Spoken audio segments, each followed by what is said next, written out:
It couldn't happen to me. I knew where my daughter was all the time. I mean, she had sleepovers at my house all the time. I knew her friends, I knew their parents. It couldn't happen to me. 10 years ago, my daughter revealed to me in front of 8 of her friends at a slumber party that she had been molested.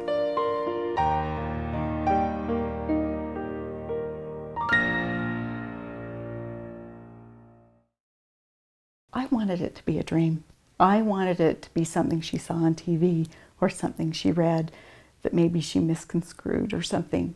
I am not taking her to the police station. I refuse.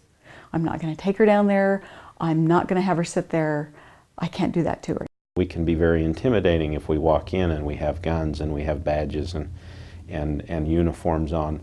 That's not friendly to a child. That's frightening. The police academy does not have child development in their curriculum. The real purpose of the Children's Justice Center is to find the truth in allegations of abuse and to make the process as comfortable for the victims and their families as possible.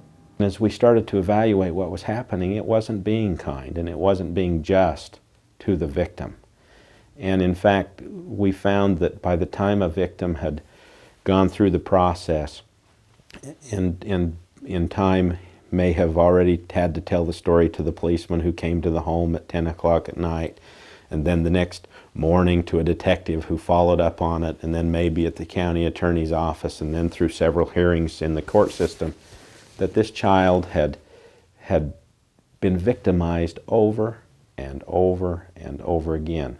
You don't want to talk about that because it makes you feel small, and it makes you feel vulnerable, and it makes you feel re-victimized. The concept of a justice center was created to alleviate a lot of those repetitive kinds of interviews.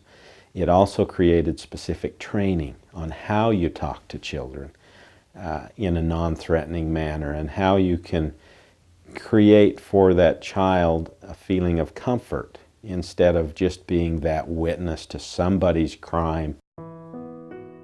So we went down there and we walked in, and everything was nice. The detective was there. She wasn't treated like it was her fault that this happened.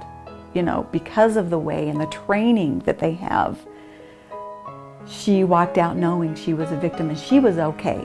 She came walking out of that room with a smile on her face.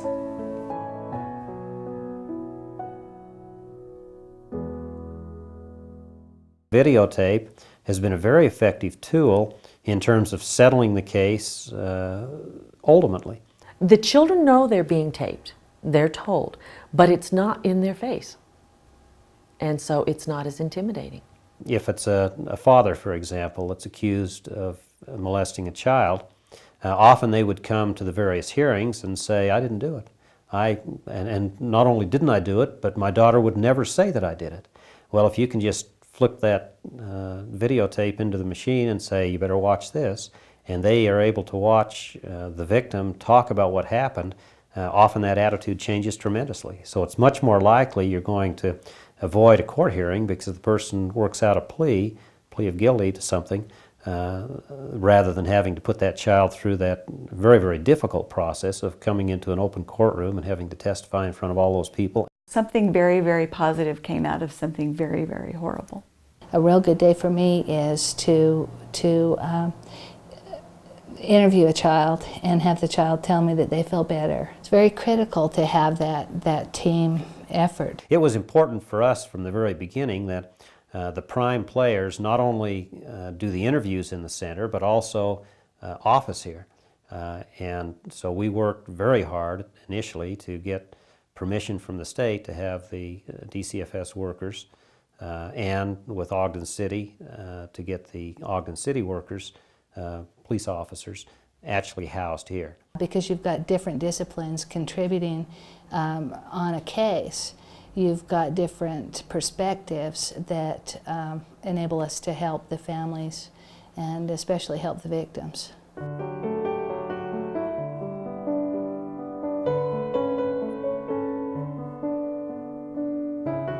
We look at this program as the beginning of the healing process. One of the primary goals that the center had in instituting this program was for the child to just have one genital examination. And that's a huge piece in my mind. If you can get some physical evidence to show that this child has been abused, that there has been some type of sexual activity with that child, then it becomes a very compelling case. So the medical testimony is very, very important. Every child that comes here chooses a blanket that they prefer, and we use that as a drape. The child is completely covered. The whole process is geared around the child.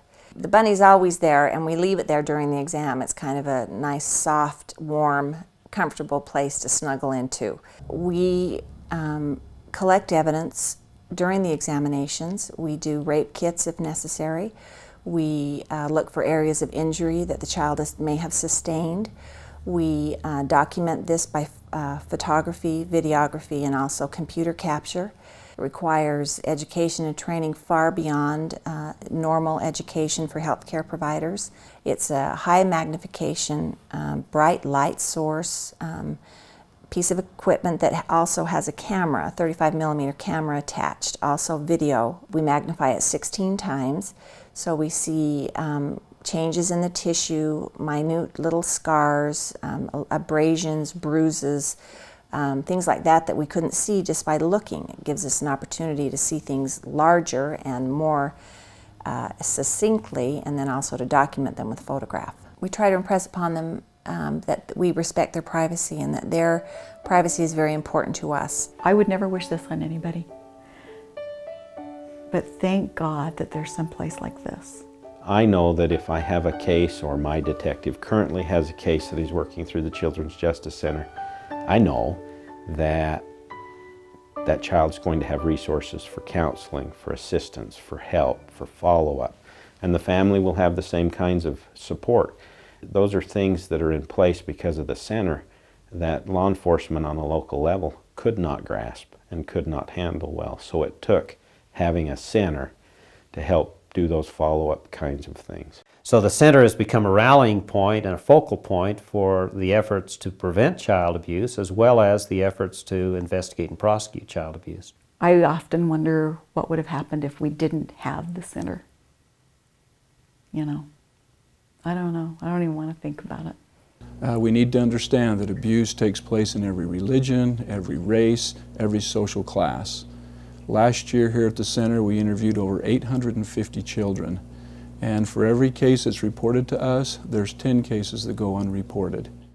Because it can happen to anybody. I don't care what color you are, how much money's in your bank account, what religion you are, how often you go to sacrament meeting or mass or to Jewish temple. That doesn't matter. It can happen. If it can happen to me, it can happen to anybody. It can happen. There are no safe families. When you have perpetrators in communities that are willing to go to great lengths to talk to kids through the internet, great lengths to search them out at playgrounds and parks, no one is free from the risk that this could affect their life tomorrow. And in fact, there are people who don't know that it's already affected them. If you knew how much was really out there, you'd never sleep at night. Obviously, we need the support of the community financially, but more than anything, we need the community to get involved in recognizing child abuse in their areas and in their communities and making sure that that abuse gets reported to the proper authorities. Without good intervention, without that helping counseling kind of after the crime has been committed and all of that, that victim has a high risk of becoming an abuser. It's when they don't have intervention that you have a lifelong problem. But I can look at a mom and put my arms around her and say, it gets better. There's a road to recovery, you know. It's, what an incredible program.